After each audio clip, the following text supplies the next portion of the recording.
السلام علیکم ورحمۃ اللہ وبرکاتہ۔ آج انشاءاللہ العزیز ہم جوامع الکلم کی 10 اور 11 حدیث یاد کریں گے۔ اعوذ باللہ من الشیطان الرجیم، بسم اللہ الرحمن الرحیم۔ حدیث نمبر 10، لیس الشدید بالسرعة انما الشدید الذی یملک نفسه عند الغضب۔ یہ حدیث بخاری و مسلم کی ہے۔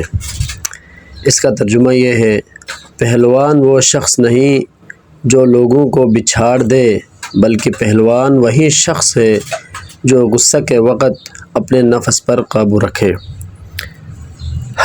اس حدیث کے کچھ فوائد ہیں۔ پہلا فائدہ یہ ہے، حلم و بردباری کی فضیلت اللہ تعالیٰ کا فرمان ہے، اور جب بھی وہ غصہ ہوتے ہیں معاف کر دیتے ہیں۔ نمبر 2، غصہ کے وقت اپنے نفس سے لڑنا دشمن سے لڑنے سے زیادہ سخت ہوتا ہے۔ نمبر 3، اسلام کا جاہلی طاقت کے تصور کو ایسے مہذب اخلاق میں تبدیل کرنا جو ایک ممتاز مسلم شخصیت کی تعمیر کرتی ہے۔ اسلام کی نظر میں سب سے طاقتور انسان وہ ہے جو اپنے نفس کو قابو میں رکھے اور اسے شہوتوں سے دور رکھے۔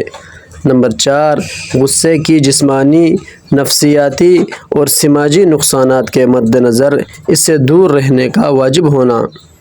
نمبر 5، غصہ ایک انسانی صفت ہے جو چند امور کے ذریعے دور ہو جاتی ہے، جن میں سے ایک اپنے نفس کو قابو میں رکھنا ہے۔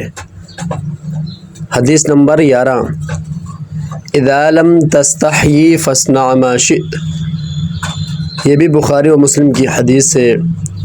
اس کا ترجمہ یہ ہے، جب تم حیا نہ کرو تو جو چاہے کر لو۔ اللہ تبارک و تعالی مجھے اور آپ کو ان دونوں احادیث مبارکہ کو یاد کر کے اوروں تک پہنچانے اور ان دونوں احادیث مبارکہ پر عمل کرنے کی توفیق عطا فرمائیں۔